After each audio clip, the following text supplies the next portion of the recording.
Welcome to this episode of the Compressor Guru.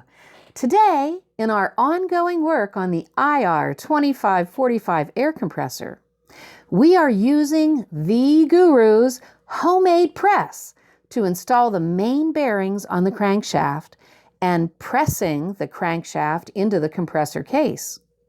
We also show the Guru fixing one of Bud's mistakes before performing the seal installation. And now here's the Compressor Guru. Welcome back to the Compressor Guru. We are reassembling this 2545 starting today. We're going to put the crank bearings back on and we're going to put the crankshaft into the crankcase. Some companies call the crankcase on a compressor the power frame. I call it a crankcase. I'm an old gearhead. That's all it is to me. Anyway, we're going to start out right here at the press. We got brand new bearings. There's two bearings that are alike and one that's different. The one that's different, you got to keep track of. It will go on last. It will go on towards the flywheel end. If you remember, we took a snap ring off, and a brand new snap ring comes with the bearing. We took a snap ring off to be able to get this out of the power frame crankcase. So we're going to go back together. Now, I know lots of you have some old mechanic tricks. I have them too. I have a refrigerator freezer here in the garage, and I could put this in a in the freezer for a while, and I actually have a stove here that we use for work, and I could put this on the stove in some oil and heat it up and perhaps just be able to drop it on nicely, and it might drop on there. I don't have the time to do that with every project. Fortunately, I do have a good homemade press. My father and I made this 35 years ago or so. This is actually part of a Army surplus trailer we picked up. We bought a couple of them. We cut the ends off, made them the legs, and that's what you do when you have no money. So we're going to take and we're going to put this right down. It matches the bearing very nicely, and we're going to put a pusher on top. Line it up nice and straight, and excuse the noise.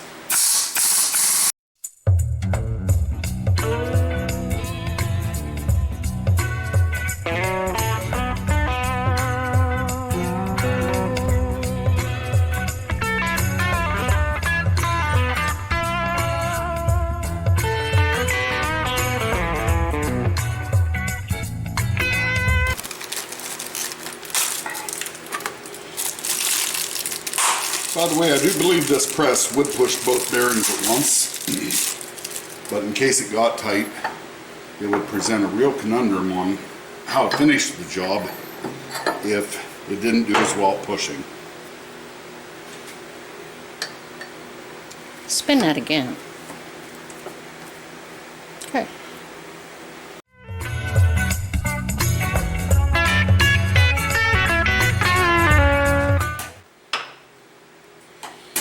Operate this press like it's not my first rodeo.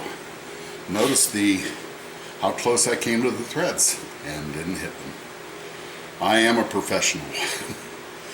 I would tell you don't try this at home, but the reason I'm doing this series is so you can do this at home.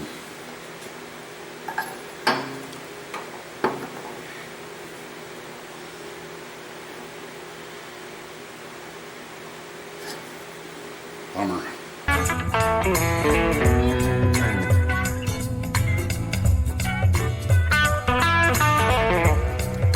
I was a long night away. So those are on. Those are installed. Now we're going to put our spacer back on. We're going to remember our spacer.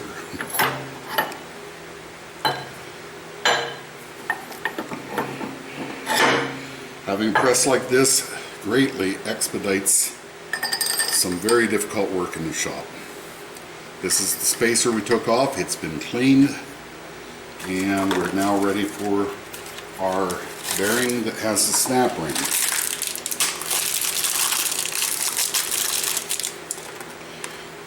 The snap ring, very important. Don't put this on backwards or you'll be back here at the press taking it off. Turn it so we can see it. The snap ring goes with the snap ring towards the threads. If you put it on this way, you'll never get the crank in far enough to put the snap ring on, and you're going to be... It is a big giant guru told you so.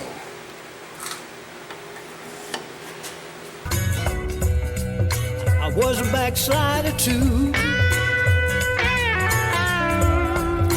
I heard a voice from heaven saying there was work to do. Spacer. Perfect. That was the easy part. And as my camera wife gets a look at everything, everything still turns, nothing's bound up, and everything's in place. Thank you, camera wife. We're gonna set up for putting the crankshaft into the crankcase now. The crankcase is now on the press, and I have lined up the base plates so we can press on them. And I'm going to grab the crankshaft and drop down through the hole as far as I can. You're going to see the struggle, you know. And we're going to drop the crankshaft through. Down this hole. Yeah, we're going to drop it through here. Okay. And we're going to start the bearing into there.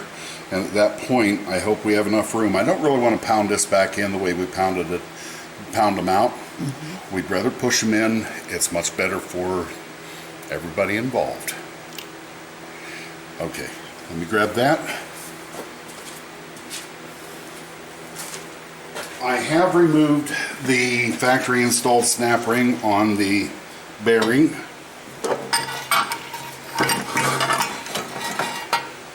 Oh yeah, we got lots of room here. Beautiful. Okay. Now all we got to do is line it up nicely.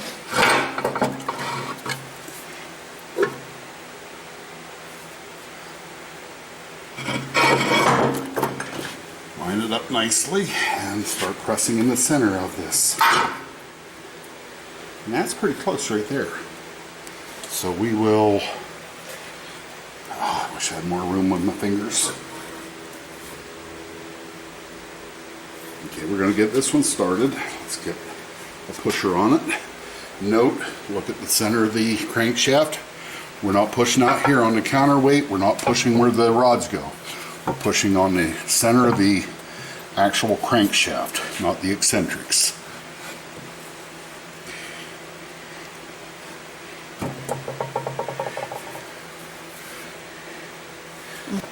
So now we begin to push.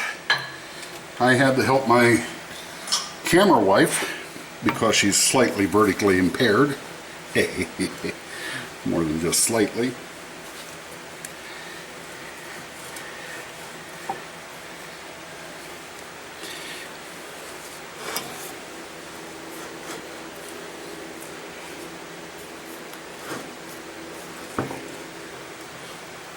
That looks pretty close. Give away a whisker. Thinking about it, one of the ways that would be possible, you can come around here and look. Thinking about it, one of the ways we could possibly check and see how we're doing for having this straight would be to put a torpedo level on here and check it at different spots as I turn it. I'm pretty confident in where we are right now, so I'm going to push. It's not the first rodeo. I took my master's hand, joined that heavenly band. I'm on the battlefield for my Lord. Okay, we didn't slip in quite the way I'd like to, so we're gonna stand it up inside the press and see if we can see anything. Okay. There's our issue. We weren't straight. I should have used the level. I'm going to get the nut, put the nut on here and bump up until we straighten up.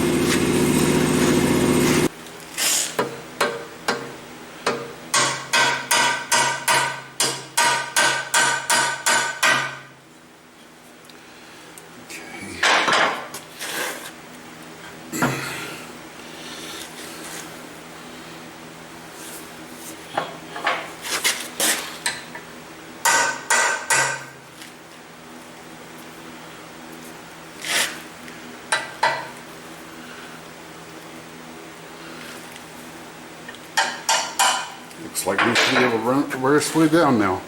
I'm going to take a shot in here and show them that we might need to go down a whisker.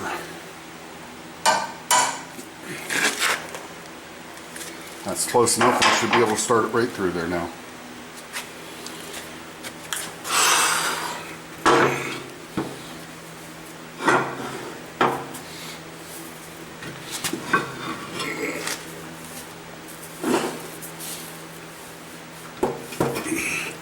Yeah, babe, this is why I go home hurting some nights.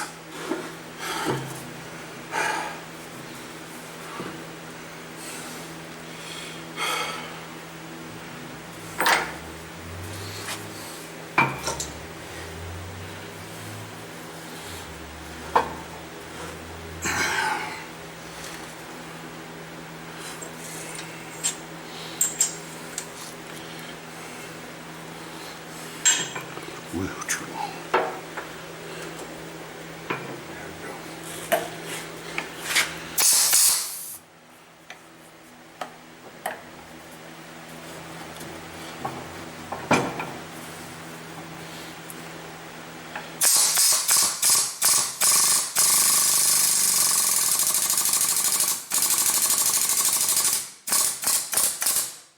Home. How do we know? We're going to look, but if you notice, this loaded up with pressure as we were pushing, but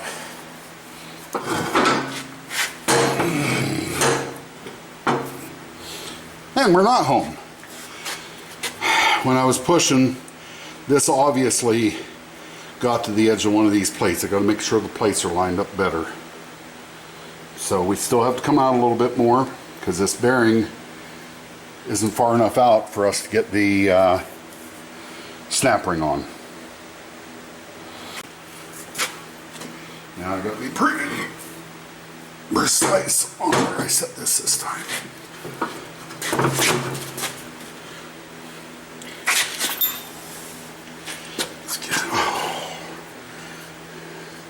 We might take a break here in a second because he's fat, old, and arthritic.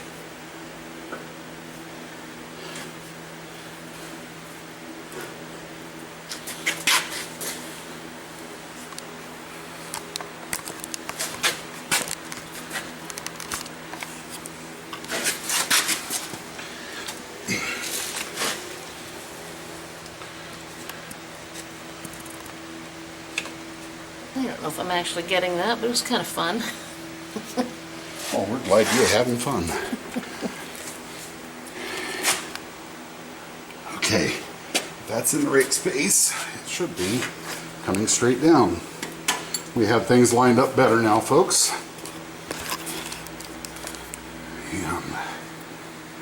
Yes.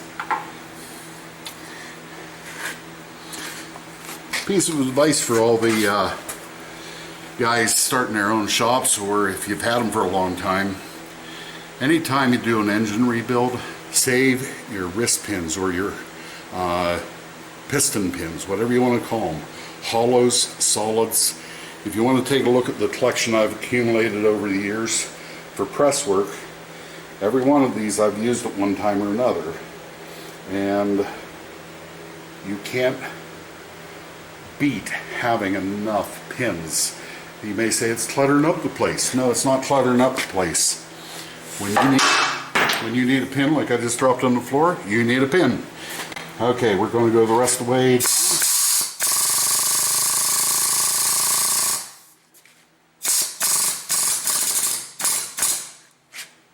And I'm going to look, because I'm not going extra. I'll need a whisker more. Whisker more.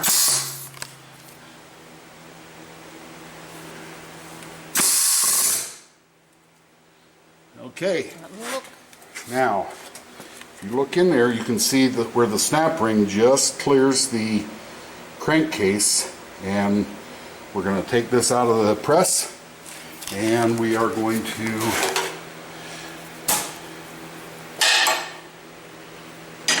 take it over and set it on the forklift for, Why do you put a hickey on top of there? so I don't have to hold it so it goes back up in. Oh. Okay. I'm going to pick it out of the other side because it's got to be easier than what I just did.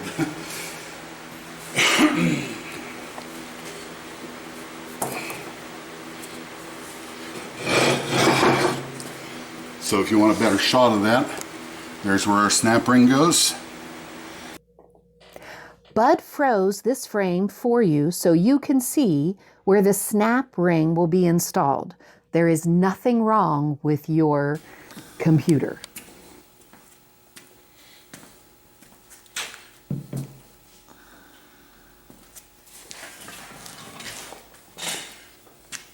We've moved the crankcase back from the press to a nice clean pallet I got out of a junk pile the other day. Great workbench. Anyway, the snap ring is here. We're going to put the snap ring on, and we're going to oil these bearings before we turn it over and continue assembly. This machine is going to be a spare, and it's going to set for some time, so we want to protect these bearings as much as we possibly can. Here, that's all there was to it. Wasn't that easy? So, crankshaft spins freely. We're going to take a little bit of oil, and we're going to turn the crankshaft. A little bit of oil, bud. Guru says, slow down, bud. And we're going to let some oil soak down through, and I will clean up the mess. And we're turning that so we get some oil on the bearings. Like I said, this is a spare machine. The customer has 3 of these, all lined up in a series. So much for a nice clean palette. Say it out loud so everybody hears you, Val. So much for that nice clean palette you had, Guru. Okay, we got some oil on the bearings. And on the palette. And on the pallet. Thank you, Val. My lovely wife of 30 years. What's it? Longer than that, Val? Seems like Just it. seems like longer than that. How many years is it? We got married in 85. That makes 20 happy years. What year is this? No, we celebrated our happy 35th anniversary by a surprise party from our daughter, March 2nd. And it was a wonderful thing. During a snowstorm, we had 100 friends show up, and we had probably 100 more that didn't show because of the horrendous weather we had. It wasn't exactly on March 2nd, it was a little early, so she could actually surprise us. Okay,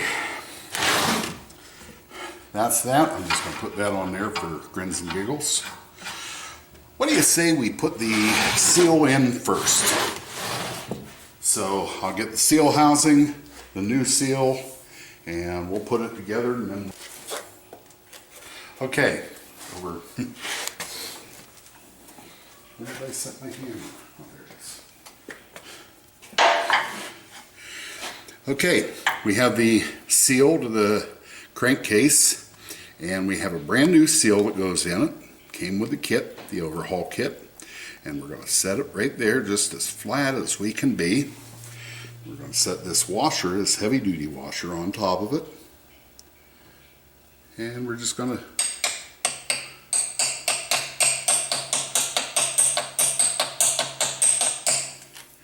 And we're going in.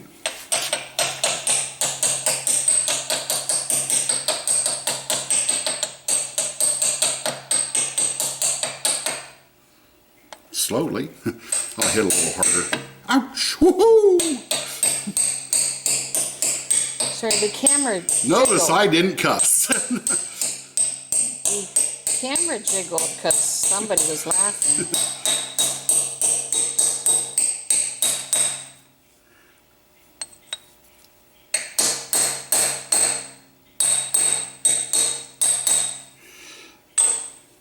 Now that you're done laughing, camera wife, yes, that hurt.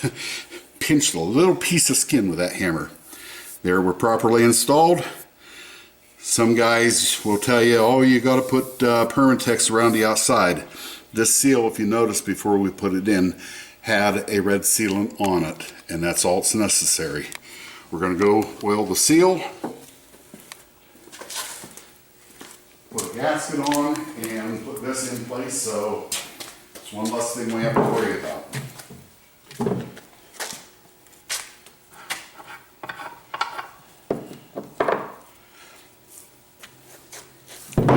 When you're assembling, part of your breather and oil return system from the bearings getting oiled from the splash lube, well, it's more your breather, is right here.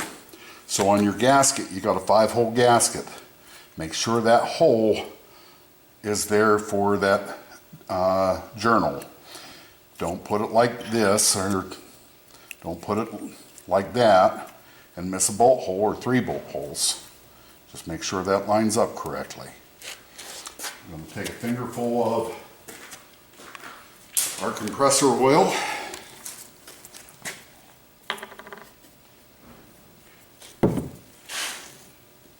We're going to just put enough on the seal that the seal shouldn't drag going on there. And once again, this only goes one way. This matches to here. So we be very careful. We don't want to catch or anything wrong.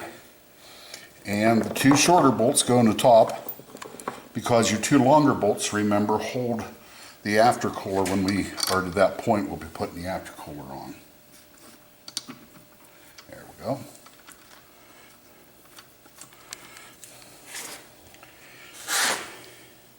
And yes, trying to work with arthritis this bad in my left thumb is at times difficult. It's more difficult when the wife laughs at you when you hit your hand with a hammer.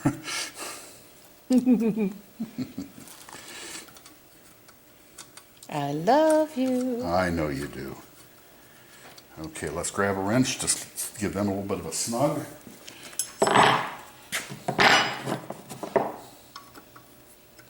And just so we don't lose these 2 bolts, I'm going to stick them in the bottom, but I'm not going to snug them up. I'm just going to start them.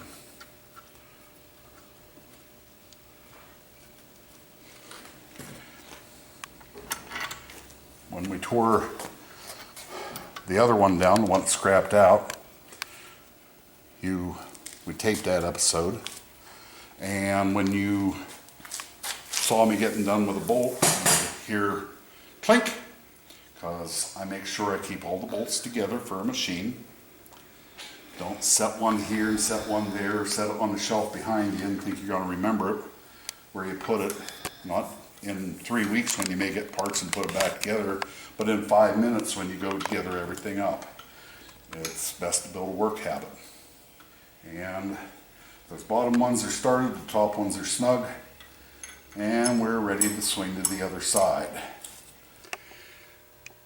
This is the Compressor Guru. I'm back, and one of my flaws, if you can call it a flaw, is I'm overly honest. The Guru did not screw up, but that idiot, Bud, screwed up. It's really nice having an alter ego.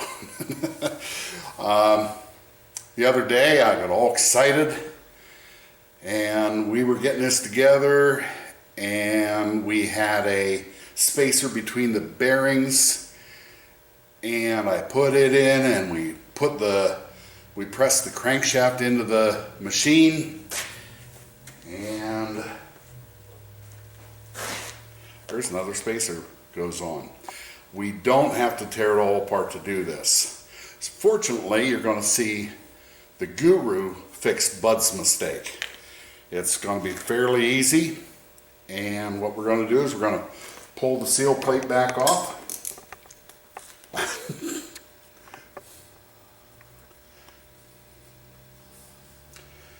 I'll just go with everybody makes mistakes. I've made my share, and when it comes right down to it, you'll make yours. I found out a long time ago, you own up, you make it right, and you move on. And that's what this little segment is. I owned up to it. We're going to make it right, because I want to thank God right now. We were watching the tape of what we shot the other day, and I went, oh no, that was the Guru.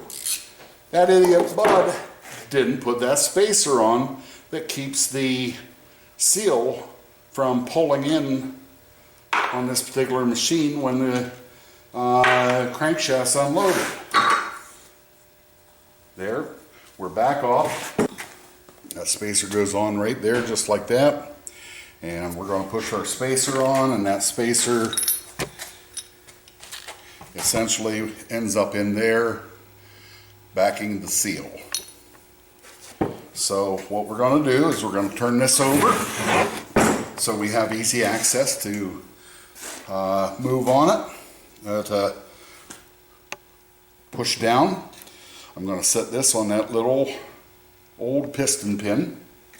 I'm going to take a propane torch, and I'm going to warm this as much as I think it'll take to have it drop down on there. And when it's warm enough, I'm going to take my pliers, I'm going to drop it down on there.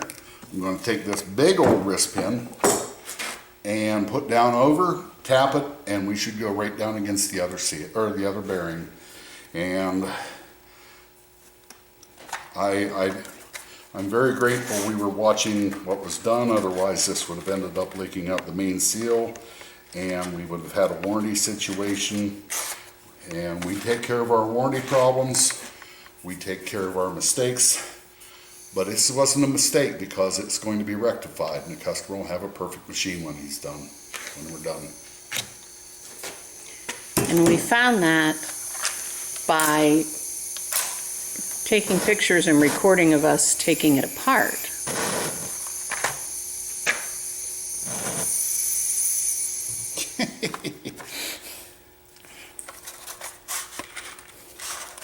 I tried getting this lit with the striker, which works very well. There we go. Which works very well on the acetylene torch, but didn't work very well on this. I had another propane torch that had a little squeeze trigger. You turn the propane on, pull the trigger, it lit itself. It got legs and went somewhere. I lost my flag in battle, but my staff is in my hand. I'm taking it to Jesus. It's over in the glory land.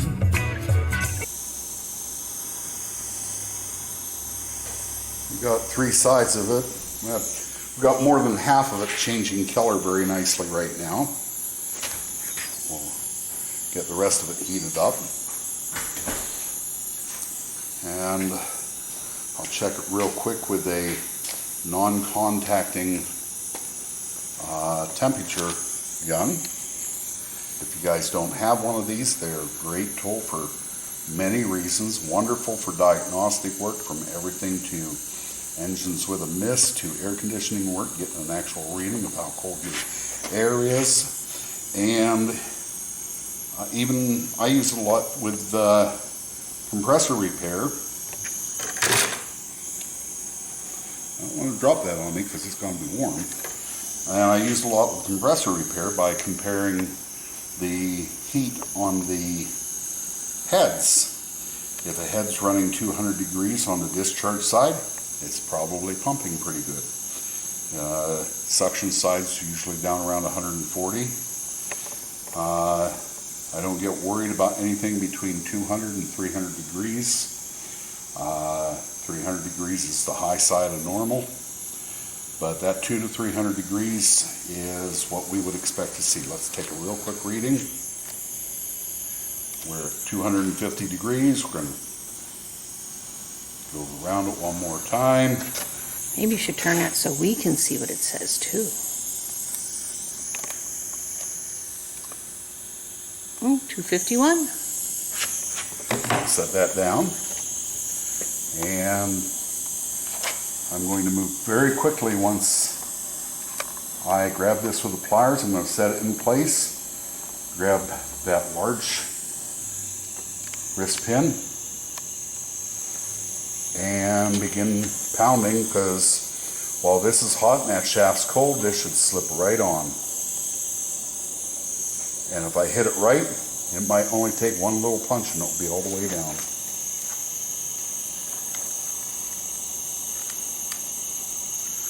What temperature is that shaft? 65. It's nice and cool in here in the garage. It's all closed up. It's rather warm outside today.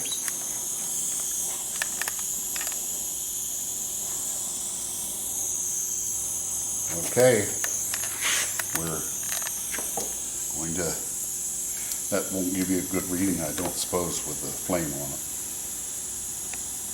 Are we ready? We're ready.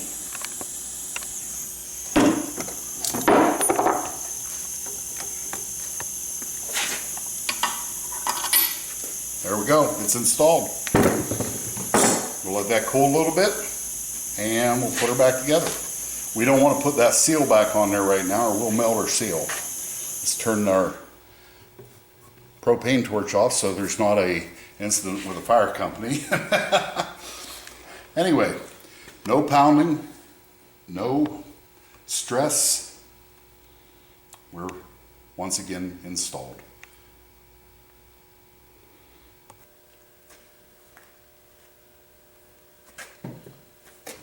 Well, we let the item cool. We let the spacer cool, the shaft cool.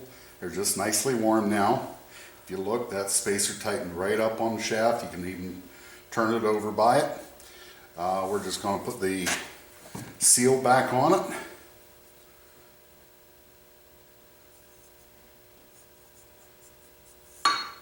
And there we go.